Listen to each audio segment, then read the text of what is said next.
Hello, everybody. Today, we're going to talk about the power of questions. I've often puzzled why there's such a taboo in this society about asking questions. People will pretend to know something even when they don't. But thoughtful questions can help us improve ourselves as human beings and improve our organizations.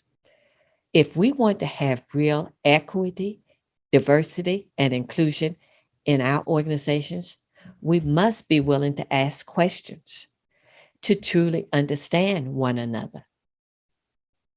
You're about to meet Brian Lassiter, President and CEO of Performance Excellence Network of Minnesota. This network is part of an overall larger effort dedicated to helping people and organizations improve what they do and get better results through a great set of questions. Let's meet Brian. Hello, everybody. I've been chatting up front with Brian Lassiter. I am so excited to have him here. He is CEO, President of the Performance Excellence Network in Minnesota. So, Brian, before I go any further, why don't you tell people a little bit about what that is? You bet. And I'll also say your listeners are probably from all over the country, maybe all over the world. I don't know.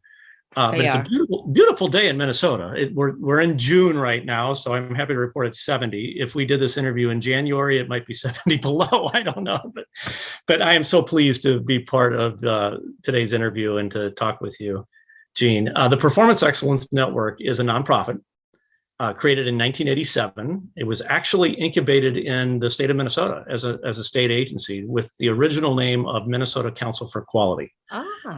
Yeah, and this is when it was the governor and the legislator created us as an entity. This is when quality was first becoming a thing. And manufacturers and service businesses didn't know how to do it. They didn't know the tools and the principles. And so our mission was really to help to teach manufacturers how to improve quality and productivity and competitiveness. We've broadened our reach in the last 35 years. We now serve all types of organizations, from certainly businesses still, but healthcare organizations, school districts and higher ed institutions, nonprofit agencies, governmental agencies. So we serve about 200 organizations in a 3-state region, Minnesota and North and South Dakota, and are part of a national network of organizations that use Baldrige, and I'm sure we'll talk more about that too, as a framework for driving improvement and excellence within the enterprise. Okay, improvement and excellence in organizations. I'm all about that. So let's start with you. Tell us a bit about your background.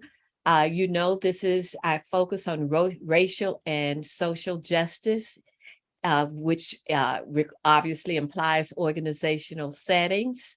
So did you grow up in a homogeneous community? How did you get from where you are to here?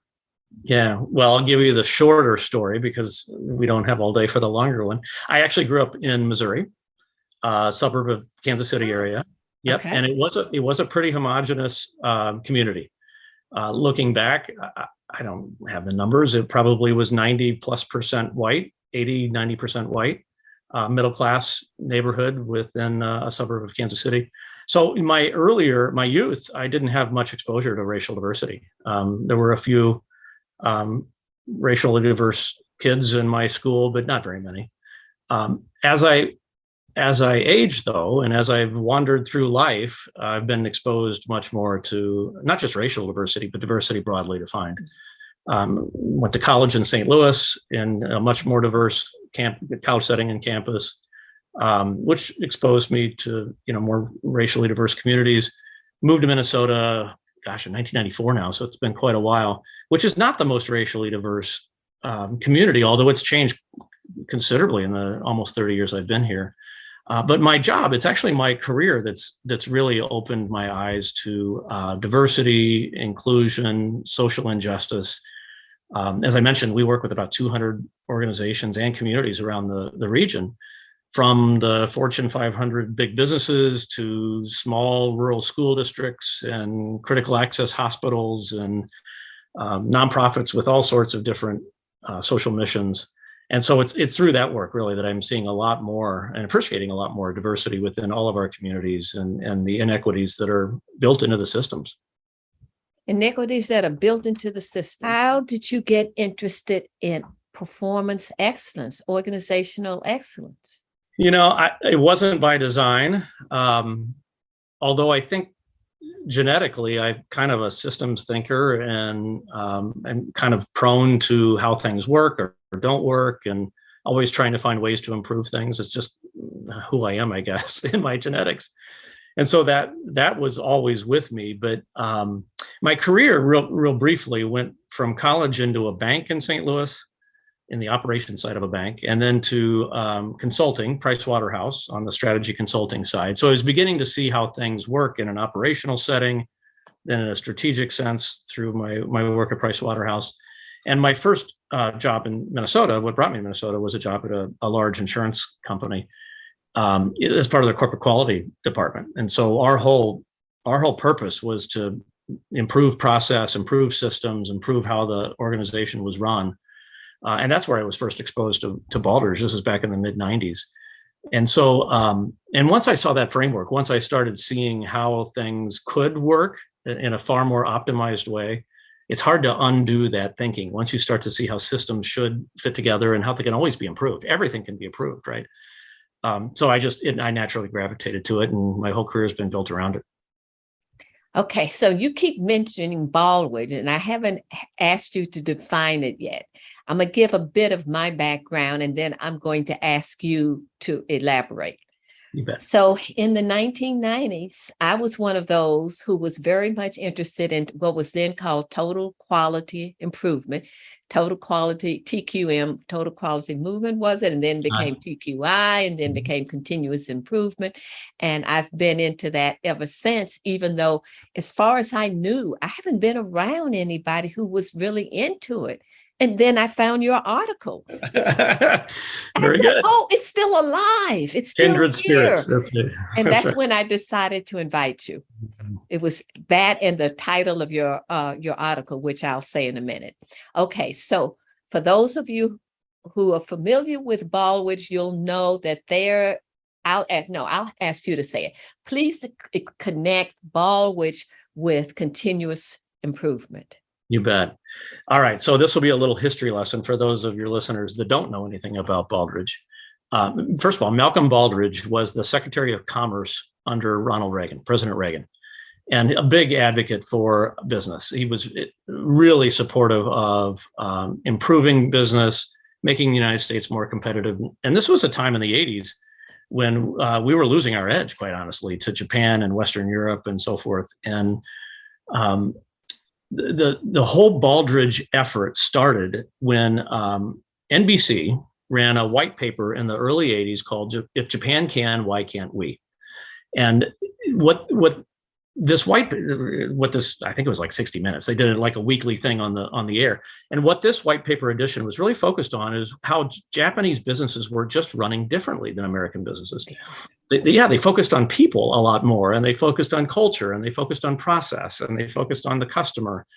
And they actually were focusing on everything that a lot of the quality gurus, those that you mentioned that were involved with the TQM movement, like W. Edwards Deming and Duran and some of the others, what they had been lecturing American businesses about for decades, and we weren't really paying attention.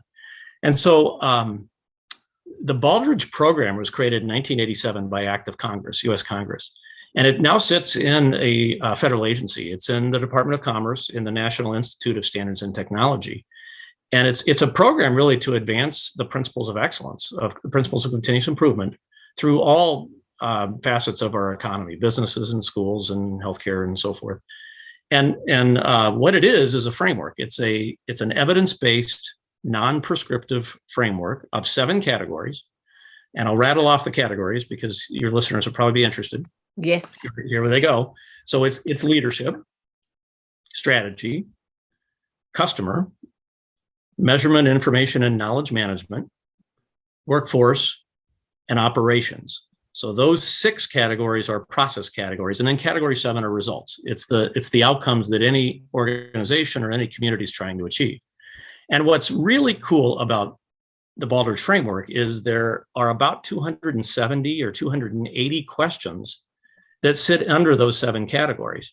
And each one of the questions represents a process of how an organization systematically does something, how it systematically communicates or engages with its customers or selects and recruits and develops its people, its workforce, or how it uses measures and data to make decisions. But the questions are non-prescriptive. They don't tell you how to do it, but they do represent best practice. These questions change every 2 years, and they change by studying the highest performing organizations in the nation and figuring out what they're doing to achieve these high levels of performance.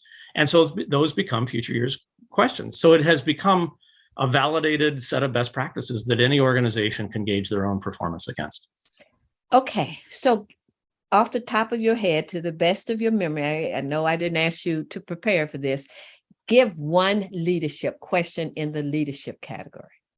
Well, there are probably 2 or 3 dozen leadership questions, but some of the ones, on the top of my head, how do you deploy vision and values throughout the organization?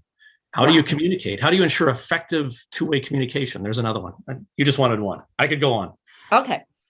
So organizations fill out this long, lengthy, involved questionnaire that requires them to analyze every facet of their operations and submit it to the Baldrige and get evaluated. And then what happens? That's exactly right. So there's actually a few different input mechanisms. You can answer all 270 questions, or there's shortcuts. My program in Minnesota, and I mentioned, I think there's 29 of us doing this across the country, or the national Baldrige program itself. There's shortcuts. So you can answer a subset of the questions or a few of them to just get started. But yeah, you answer the questions, and it's fascinating to answer the questions as a leadership team, because oftentimes you never ask the questions, right? And so you might have very different answers about how things really work at the organization. So just by asking the questions and forming consensus about how things really are done, there's real power in the self-discovery that takes place. So the first step is to answer the questions, to really form, consensus about how things are done, document them, get it down on paper, and then you submit them to a third-party organization like my nonprofit or the national Baldrige program or one of the others. There's one in Texas too. Gene, I mentioned that. And then we have trained volunteers. We call them evaluators that are they form teams, and then they follow a pretty systematic approach to evaluate what was given to us, from an independent review to a consensus review to eventually a site visit and then a feedback report that's really intended to help leaders identify what to improve and focus on the right things that'll really be powerful for their constituents. So it's a blueprint. It is. It absolutely is. It's a blueprint, and it's a diagnostic. Oftentimes I use the metaphor that it's the annual physical for your business, for your organization, because it tells you, like, you go to the doctor every year or two and say, hey, this is looking good. This isn't looking so good. It's the same thing for your organization. What's working well and what might you improve so that you have better outcomes? Okay. So I didn't mention here, but I am going to in my intro, that I found you through this wonderful article called The Power of Why, How Asking the Right Questions Can Change the Future, published in February 2021. And I'm going to put links. We're going to put links down below so people can find the article.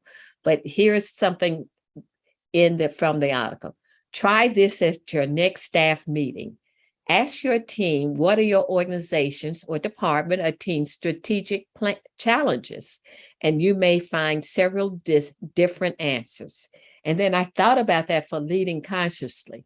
And I thought, I will bet that everybody who's working with us, part of our team, will give different answers to this very basic fundamental question. So sometime over the next month, we're going to have a meeting to get alignment on this one question. Yes. Well, and I think that's some of the power of these questions, Gene, is that, and some of them are very simple. So the Baldrige questions are very simple. Tell us about your customer base and your market segments that you're serving and what are their needs. Hopefully a business knows what those are. And if you don't, you probably should ask. But some of them are very powerful and have never been asked before. Like, what are the strategic challenges we face? That's the question you pick. And if you go around the room and ask 8 people, they may have 8 very different perspectives about what's truly important to address to the business. So earlier you mentioned the 7 criteria. I forgot. Did you use the word criteria? 7 categories that Baldwin uses. But when we talked, you mentioned that they've now added equity, diversity, and inclusion. Did they add it as a subset of one of these? Is it a new category? Talk to us about how Baldwin treats that. Yeah, you bet. And I'm glad you raised that question. It's actually been in the framework for a number of years, but it's only been, I think it's only was in category 5, which is the workforce category, for a number of years. Of how you recruit and select and train and develop your people, which is an appropriate place for it to be. But this last iteration of the Baldrige framework, the 2021-22 version, really emphasizes the concept of equity and inclusion pretty much throughout the framework. So it's not just in category 5 now, but it's in category 1 of how leaders embrace equity and inclusion within their leadership system. It's in category 3, which is customer, of how fair trade concepts are built into the processes and systems of how you interact with customers in the marketplace. It's in a couple of other places too. I want to say it's in also in leadership, into the governance system of how your board represents the diversity of your constituents. So it's actually throughout the whole framework now, which earlier I mentioned, I think that inequities are hardwired into the system. I think it's the attempt of the Baldrige framework to hardwire equities into the system so that leaders and professionals are far more thoughtful of how they are inclusive and equitable across the whole system that they're managing. So listening to you, I'm thinking of these organizational clients that we have and people that I know in organizations who are saying, am I doing it right? What should I be doing? And what you're telling me is the Baldrige criteria have actual questions for you to ask yourself to see if you're on target in this area. That's exactly right. Now, here's the key, though. There's no answers. There's no companion teacher guide to this set of questions. So they are powerful questions, but you have to figure out what the answers are yourself as a leadership team. But the beauty of this is, if I can take a quick sidebar, can I have 20, 30 seconds? Oh, yeah. For each of the questions, and I mentioned there's around 270 of them, we encourage our leaders to think about 4 different dimensions of answers. So there's kind of a hierarchy to these questions. So do you have a process? Does your organization systematically do whatever the question's asking about? In the case of leadership, do you have an effective way to have two-way communication? Or in the customer segment, how do you systematically build relationships with your customers? So there are a series of steps you can and should go through to satisfy the question. That we call that approach. The second level is deployment. So it's not just having a process, it's to what extent have you deployed it or implemented throughout the organization? Yes. So you might have a good approach, but it's only done in pockets of the organization. So you have opportunities to spread that approach, consistently across the organization. So deployment's the second level. The third is learning. And learning is defined as a systematic evaluation and improvement cycle. So it's not just having a process and deploying it throughout the organization. This is the TQM stuff that comes back from years ago, right? Are you actually improving it using data, hopefully? So is the process worth anything? Is it generating the results it's intended to generate? Or if not, how do you improve the process to, continue to make it better over time? And so that's where the answer guide starts to present itself. You start to learn through that process. Is it actually developing the right outcomes that we're trying to achieve? And if not, how do we improve it and change it? And the fourth one is alignment and integration. And that's really how consistent and how connected that process is to everything else in the system.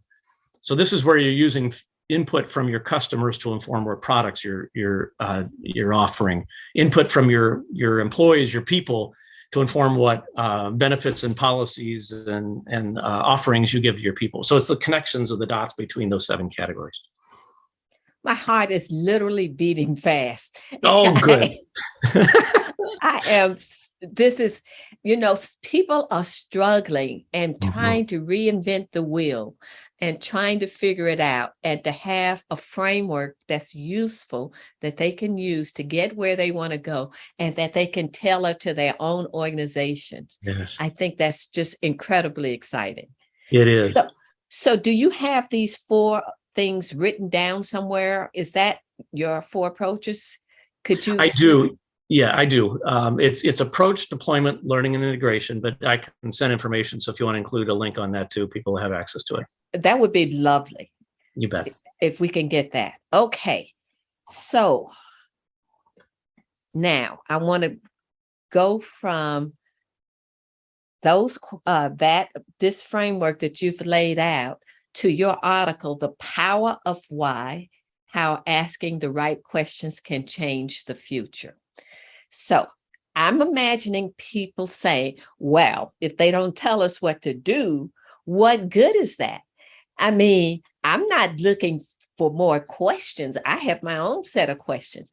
What I'm looking for are the right answers. Right. How would you respond to that? That's a great question too. That's a great question too. I think in today's highly complex world, there might not be right answers. The environment changes so rapidly.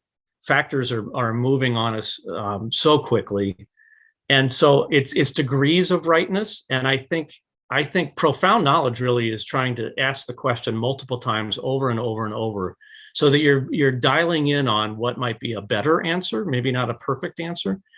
But if you stop asking the questions, and if you stop trying to improve performance of anything, of your organization, of your team, of your process, then you're almost de facto going backwards, because everything else is moving so quickly around you that the answers you gave last month, last year, last decade are not going to satisfy today's requirements for almost anything. So I think in seeking answers, seeking understanding, continuing to ask the questions and reflect on what is and what is not, you get better over time. And that's really the goal of the Baldrige framework. And really, I think of humans in general, is to keep asking the question, why is something the way it is? Or what's going on over here? And just keep asking. And I think my belief is you'll gain knowledge, you'll gain understanding, you'll have the ability to improve whatever it is you're trying to improve. Okay, so some people are going to laugh at what I'm about to say now.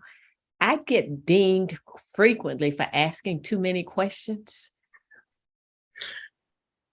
I'm laughing. I don't know if anybody else is laughing, but I'm chuckling. I promise you, people are going to laugh at saying that. They're going to not, yeah, she asked too many questions. It started off with my children, nieces, daughters, all that. You ask mom, you ask too many questions. So this obviously is part of why I was so excited to see your article. What do you do with somebody like me who really does want to know? Is there an art to asking questions so you don't get dinged? Ooh. Well, I'm not an expert on question asking. I'll start with that. You're probably more expert than I am, given your experience. I think the asker, the inquirer, needs to really want to hear the answer. So asking a question that you're really interested in learning the answer to is probably the first step. And asking an open-ended question is certainly more powerful than a closed-ended question where it's yes or no or some more discrete answer. So something that would actually really elicit a more interesting answer is probably going to get a better response from whoever you're asking it of.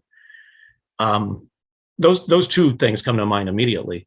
And then take the time to listen. I mean, just in this conversation, you're listening. I can tell you're taking notes. You're nodding your head. I mean, those are all very subtle techniques to let the other person know that, there's meaning in whatever I'm saying between questioner and answerer.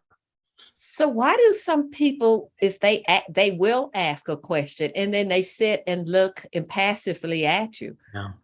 I mean, is that learning? Is that what is that? I don't know. I'm no psychologist. I'm not sure. I suspect we're all just so busy these days, and there's so much going on, and there's so much noise in the world, and maybe people are impatient, or maybe they think they already know the answer, or whatever it is. I think there's a lot of reasons why people aren't interested in answers anymore. They think they know the answers so much, and I don't think that's healthy. I don't think it's healthy for organizations or communities or families or just society in general. Okay, so you said they aren't interested anymore.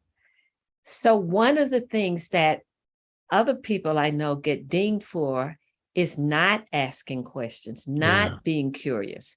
What stops people from asking questions?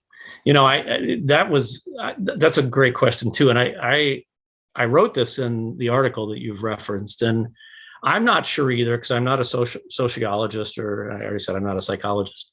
I'm not sure what I am, other than a TQM guy. But I think over time, kids are naturally inquisitive. They ask questions all the time, almost to a fault. Why is the sky blue, and why is the grass green, and why is this and why is that? But I think somewhere along the way that erodes. We kind of beat it out of them. The educational system rewards knowing answers more than it does asking the right questions. Parents or other adult figures don't reward question asking at some point in life. It's just too tiring, or I'm bored with it, or you're wasting my time. Or maybe I kind of mentioned that we all kind of get set in our ways, and I don't know if it's a function of age or what, but we all form our worldviews. And so somewhere along the way, we stop asking as many questions and start believing we know what the answers are. And that does introduce bias and prejudice and all sorts of hardened ways, which I know is the core of a lot of your work. And yes, so I don't know what the reasons are, Jean, but I think it's a real shame that we all lose our inquisitive ways over time. In this field, this pitfall of racial and social justice, people are terrified to ask a bloody question. I know. Why did you say this? If I use this word, is that offensive? What's the difference between colored people and people of color? I mean, people are thinking this, but afraid to voice it. That's right. And I think we have to have the courage to get back to that as leaders, as professionals, as humans. I think we have to be comfortable in asking the questions that we want to hear, we want to know the answers to, and being safe. Yeah, go ahead. How can leaders set up a dynamic where question asking is okay? Yeah, I think you've just given the answer in your question. My belief is that in an organizational setting, it comes down to leaders. It comes down to leadership, and leaders own the culture, or at least help to shape the culture of an organization, whether or not it's inclusive, whether or not it's open. It helps shape and articulate the core values of what's truly important in terms of behavior and beliefs of an organization.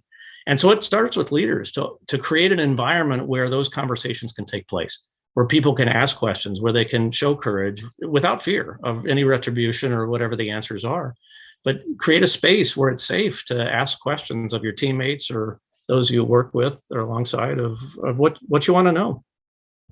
I don't think it happens far enough. I really don't, because we're too busy making widgets and too busy doing whatever the company's doing to take time really to reflect on these important questions as they relate to us as people and teammates, to form relationships that build trust over time. It just breaks my heart. No, I keep thinking, what people want an organizational environment where they can be free to learn, where they can contribute, where they can be respected for who they are. And question asking is part of that. Learning together is part of that. And yet then they get the opportunity and say nothing. Yeah. Or are afraid. Exactly. And it is a shame. But I'll tell you, and I know you've seen this in your career and the organizations you've coached, when you see it work, you can see the other side too. When you see leaders that have been really intentional in creating spaces where these conversations can take place, those organizations usually are thriving. They're healthier workforce, and the team culture is stronger, and people trust each other. And so unfortunately, not enough organizations are doing that, but it can be done, and it's really refreshing when you do see it. So just on your personal opinion, is it possible for someone who's not, because when you say leader, everybody's going to think of the top head honcho, right? Yeah. But let's come down. I'm now at some middle level. What can I do? Because I hear so many middles saying, well, I can't do anything because head honcho is not doing anything. Yeah. Well, my simple answer is you lead from where you are. I mean, really. And yes, it's completely ideal if it starts at the top and the culture is created there in the entire enterprise. The whole organization matches, the values that you want. But if you manage a team or a project or a small group, you create the environment within that team or project or group to allow inclusiveness and openness to take place. You still have to deal with the noise above you, perhaps, but in your space, you'll make progress. You absolutely will make progress with your team. And then people might take notice. What's going on over here? Why do they seem to be having a better time or producing better results? Well, then maybe you've started to. The question now is starting to ooze to other parts of the organization, so you can spread it from the middle. Yeah, I strongly endorsed, and it's verified through a lot of research that emotions are contagious. They are. And so if somebody sees some good stuff happening over here, they're going to say, well, I want some good stuff over here also. How did y'all get your good stuff? Absolutely. And they want it to spread. That's right. That's right. So might as well spread the good stuff, not the bad stuff. Okay. So you've alluded to some of the criteria for a good question. You've said ask open-ended questions, genuinely be curious about the answer. Can you offhand think of an example of a bad question? Let's get real concrete here. A bad question, and then reframe it into a good question.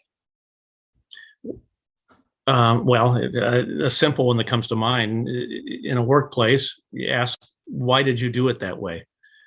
Which implies it was the wrong way, right? You've introduced bias and judgment into how you ask the question. To just reframe it, I'm trying to think of a better way to say it. Tell me more about why you did X, Y, and Z, or something like that. I'm not reframing the question really well, but the first example was a negative tone, implying that it was the wrong way, but the second one's far more open-ended. Yeah, I asked someone who's working with us on our person on our team. I asked her, tell me the process of, there's a process to get where something was posted on Facebook. So I said, tell me the process. And it was good. So I said, this is all by Slack, emails and Slack and all of that. You're going to run into all these issues of people reading meaning into what you say. So I said, tell me the process of how it happened that she did that. How did it go from you to her? And she said, well, you approved it. And I thought, okay, yeah, but I'm asking you about the process. I didn't get it first, right? You can hear, I bet you hear it now, right? Yeah. You hear what she was thinking, but I'm thinking, yeah, but that's not, I'm asking, what was the process? How did it go from the idea to you, to Valentina, who does our postings? How did this happen? And then finally I got it. And I said, yes, great idea. I'm so glad you did it. I'm so glad it happened. I just want to understand how it went from here. Your idea. Did you read it first? Did you post it? What happened? And so implicit in that is beginning with some kind of statement of approval. This is not a gotcha question. Yes. I am literally curious about this phenomenon. Well, and maybe that's the better way. If I had a better answer to your initial question, maybe that's the better way. I just want to learn. I'm curious about this. Setting up your question with a little qualifier at the beginning. I'm not here to get you. I just want to learn more. How does this thing work? Then you've opened it up. The person that receives the question is like, oh, okay, just wants to know how this works. It goes like this, this, and this. Right.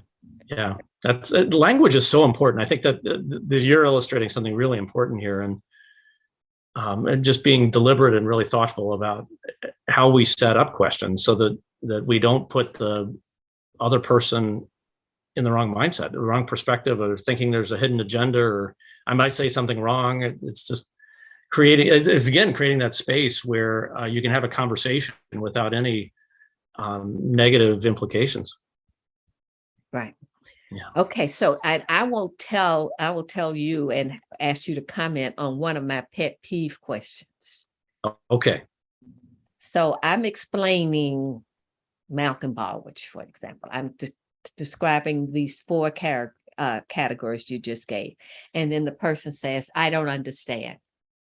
Please explain it again. Mm-hmm. What when my daughter was in the 5th grade or 4th grade or 3rd grade, she said the teacher wouldn't explain it to me. And I said, what did you ask the teacher? She said, I told her I didn't understand. I said, well, honey, she's not going to ever answer that question. She's already explained it once. You have to say, I understand A, B, and C. Yes. I think I have understand a little F. I'm not curious. I'm curious about D. Yes. Give her something to work with rather than expecting her to start again from scratch. Yes. Now, have you observed that as a phenomenon? Oh, absolutely. And I think there's real wisdom in your question here. And I'd really never thought about it this way. But the responsibility on the recipient of the question, and and this is really the two-way communication. If the question's asked and received and the dialogue is flowing and that's all fine, that's one thing. But if there are parts that are still unclear, then it's the responsibility of the person you're asking to be really clear about what it is that they need help with. And that's just the back and forth play of a dialogue. And I think back to how things break down, where people just kind of give up. I don't understand. They're not teaching me. It's their fault, not mine. And the whole communication breaks down rather than both owning the responsibility of effective communication. And I love your approach of, if I don't understand D of A, B, C, D, E, F, then let's hone in on that. Yeah, and making it clear. I got called down to the associate dean's office because a student stopped me after class and said, I didn't understand what you were saying. Could you explain it to me? And I'm thinking, we just had a 3-hour class. I don't understand your question. Which part? I don't get your question. And I said, well, why don't you think about it? And whatever it was. Plus, I was late where I was going. So she went to the associate dean and said she wouldn't help me. And he said, I got a complaint. You wouldn't give independent assistance. I said, she asked me what happened in the 3-hour class.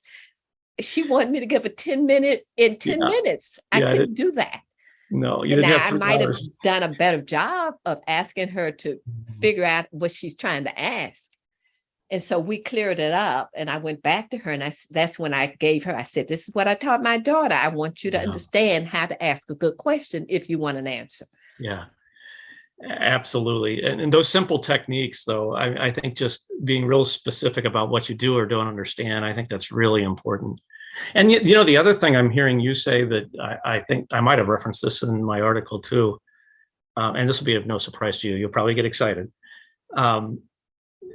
Questioning is a process too. And you should, right? Yeah. I mean, you should think about what you want to learn on the back end and how do you set the question up. And even as a leader, there's a concept now that's very popular in healthcare, and it's spread to other industries, but it's called rounding. I don't know if you're familiar with it. I'm not familiar with that. Yeah, maybe some of your listeners are. Rounding is really when physicians or nurses wander the halls and visit patients. They call it rounding, and they talk to patients. They talk to other staff members just to learn, to understand what's going on and what needs to be improved. And usually they have a set of questions that day that they're really pursuing. And so that's where the line of questioning becomes very systematic of what you want to hear that day. There might be specific things to a patient, but how cool is that? Yeah, if you ask 8 or 10 or 12 patients a certain question and start to get similar answers, then you corroborate the findings. But that's an example of how questioning can be really systematic. You could do that in higher ed. So start off with a set of questions you want to ask, maybe choose one or two, do that, those this day, then have another set, and then slowly but surely work your way through all of the question set. Exactly. Yeah. And think about those of you that are listening here that manage teams or departments or whatever. You could do that within your team. As you wander the cubicles and the hallways, just have a couple, 3 questions that you're asking similar of all your team members, and you're starting to form a picture of what's going on in the team. Very informal, but it's a very effective way to ask questions. What do you do if you're trying to you want to ask a question across cultural backgrounds, but you're scared? You don't know if it's an appropriate question or not. Most people shut up and don't ask. But let's say they're both on the team, Jim and Joe. Joe is trans, Jim is not. Jim wants to ask a question. And they know each other, right? They're on the same team. They know each other. They're on the same team, but they talk about work. They talk about widgets, right? They don't talk personally. Is there a way? But if they don't talk about this, then Joe, who wants to ask Jim, Joe has a customer who is trans, and so he wants that information. I'm trying to set it up so it makes sense. Yeah. And I've got to get the names. So is Jim the well, trans? Let's make it a one. Let's make it Joe and Joyce. Joe and Joyce. Okay. Joyce is trans. Got it. Joe wants to ask Joyce a question because Joe has a trans customer. Got it. So there's a real legitimate business need in asking this question. Yes. And is it known that Joyce is trans to the public? Oh, yes. It is. And they know each other. Well, then I think the best advice I would give Joe is to ask the question and maybe preface the question that it's going to be personal, and just get permission for, maybe it's 2 questions. Ask permission of Joyce. Can I ask you a personal question about your gender identity? Because I have a follow-up question related to a customer. And if Joyce is comfortable with it, then she opens the door and you can have a conversation. If not, then I don't know what you do then, but I wouldn't go into the controversial territory. But I think just being honest right up front that, hey, I'm going to ask a question here. It's a little out of the ordinary. It's not about making widgets, but are you okay with that? And she'll invite you. Okay. So now I'm going to repeat back what you said. So set the stage. Explain this is going to be out of the ordinary. This is going to be a personal question. There's a legitimate reason for me to ask. I need this information. Will you be comfortable? That's right. That's what I would do. I don't know. Did I pass? You're the question expert. Yes, that's perfect. That's how I would do it. I think it's the most effective because it's back to creating that right environment. And even it's peer-to-peer, I think, in this case, not leader to. Yes, I was talking peer-to-peer. Yeah, but you're still creating the right environment. You're asking for permission to go someplace. It's a little different, but and then having the courage to ask the question. And if the recipient, Joyce in this case, is comfortable, then she'll allow it. And if not, then you'll have to find a different tactic. And what I have seen is that when that dialogue happens, when that exchange happens, the whole organization prospers beyond anything the two of them could ever imagine, because they now have a level of comfort with each other that's infectious. Yes. And that permeates the rest of the team. I couldn't agree more. I think you're absolutely right. Well, and the relationship of those two probably has grown as well, because there's a mutual understanding that's forming. Yeah. And to your point, it's contagious. That will only spread in a good way, I think, to the rest of the team. Yeah, that's terrific. Okay. How can people reach you? I'm glad you asked. You mentioned you want to find a program in Texas. There's actually programs covering all 50 states and many covering other countries in the world. Go to the website Baldrige Alliance. And Baldrige is with 1 D, by the way. It's BALDRIGE, baldrigealliance.org.